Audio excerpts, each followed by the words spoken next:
The true path to God, ঈশ্বরের সত্য পথ।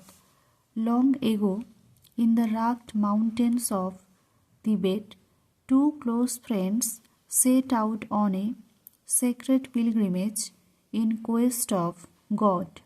অনেক দিন আগে তিব্বতের দুর্গম পাহাড়ে দুই ঘনিষ্ঠ বন্ধু ঈশ্বরের সন্ধানে একটি পবিত্র তীর্থযাত্রায় বেরিয়েছিলেন। One was an ascetic who had renounced worldly life to seek divine enlightenment. একজন ছিলেন তপস্বী, যিনি ঐশ্বরিক জ্ঞান অর্জনের জন্য পার্থিব জীবন ত্যাগ করেছিলেন। The other was a humble teacher known for his wisdom and kindness. অন্যজন ছিলেন একজন নম্র শিক্ষক, যিনি তার জ্ঞান এবং দয়ার জন্য পরিচিত ছিলেন।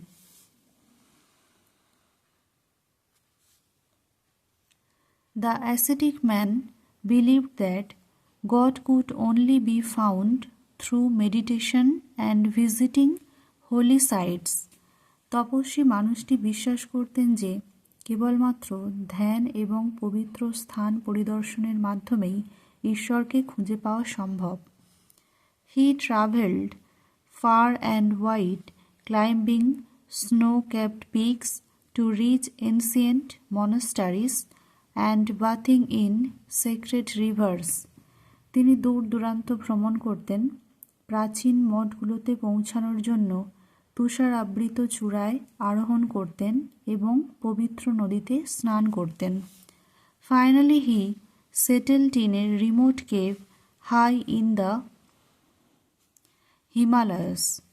অবশেষে তিনি হিমালয়ের উঁচুতে অবস্থিত একটি দূরবর্তী গুহায় বসতি স্থাপন করলেন।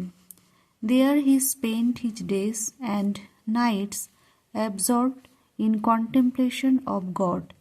সেখানে তিনি তার দিন রাত ঈশ্বরের ধ্যানে মগ্ন থেকে কাটিয়ে দিতেন। Only through my own purity I will attain salvation, he thought selfishly. কেবলমাত্র আমার নিজের পবিত্রতার মাধ্যমেই আমি মুক্তি লাভ করব, তিনি স্বার্থপরের মতো ভাবলেন। However, the teacher saw God in a different light. তবে শিক্ষকটি ঈশ্বরকে এক ভিন্ন দৃষ্টিকোণ থেকে দেখেছিলেন। Instead of wandering endlessly, he stopped in a poor village, plagued by illness and hardship. অবিরাম ঘুরে বেড়ানোর পরিবর্তে তিনি অসুস্থতা ও কষ্টে জর্জরিত একটি দরিদ্র গ্রামে থামেন। With his savings, he established a small hospital. তার জমানো অর্থ দিয়ে তিনি একটি ছোট্ট হাসপাতাল প্রতিষ্ঠা করেছিলেন। He treated the wounded and distributed herbal medicines. তিনি আহতদের শুশ্রূষা করতেন এবং ভেষজ ওষুধ বিতরণ করতেন।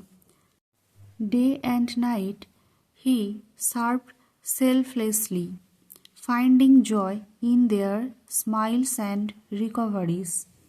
দিন রাত তিনি নিঃস্বার্থভাবে সেবা করতেন, তাদের হাসি ও সুস্থতার মধ্যে আনন্দ খুঁজে পেতেন। God resides in every heart I heal, he would say.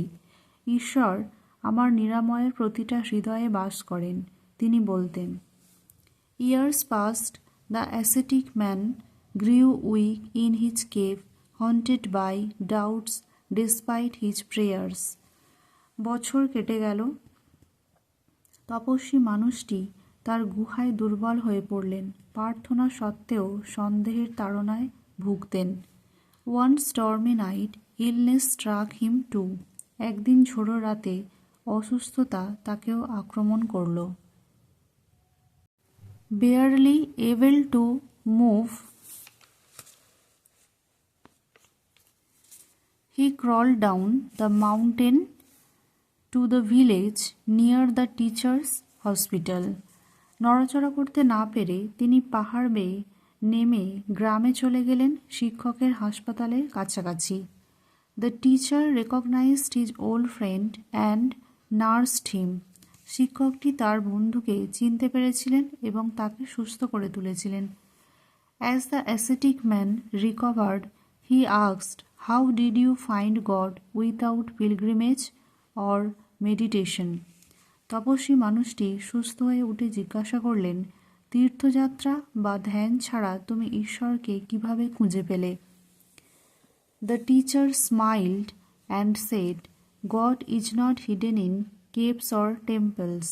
শিক্ষক হাসলেন এবং বললেন, ভগবান মন্দির বা গুহায় লুকিয়ে থাকেন না। He lives in the eyes of the suffering. তিনি দুঃখীদের চোখে বাস করেন। By serving the poor and sick, I have walked with him every day. দরিদ্র ও অসুস্থদের সেবা করে আমি প্রতিদিন তার সাথে হেঁটেছি। The ascetic man realized his mistake and joined in the hospital. তপস্বী মানুষটি তার ভুল বুঝতে পারলেন এবং হাসপাতালে যোগ দিলেন। Together they proved that true devotion to God lies not in selfish isolation but in selfless service to humanity. একসাথে তারা প্রমাণ করলেন যে ঈশ্বরের প্রতি প্রকৃত ভক্তি স্বার্থপর বিচ্ছিন্নতার মধ্যে নয়, বরং মানবতার প্রতি নিঃস্বার্থ সেবার মধ্যে নিহিত। Moral: service to others is the highest form of worship. নীতি: অন্যের সেবাই সর্বোচ্চ উপাসনা। Thanks for watching. এবিটি 2025-26 বাকি রাইটিংগুলো তোমরা আমার চ্যানেলের প্লেলিস্ট থেকে পেয়ে যাবে। And don't forget to like and subscribe.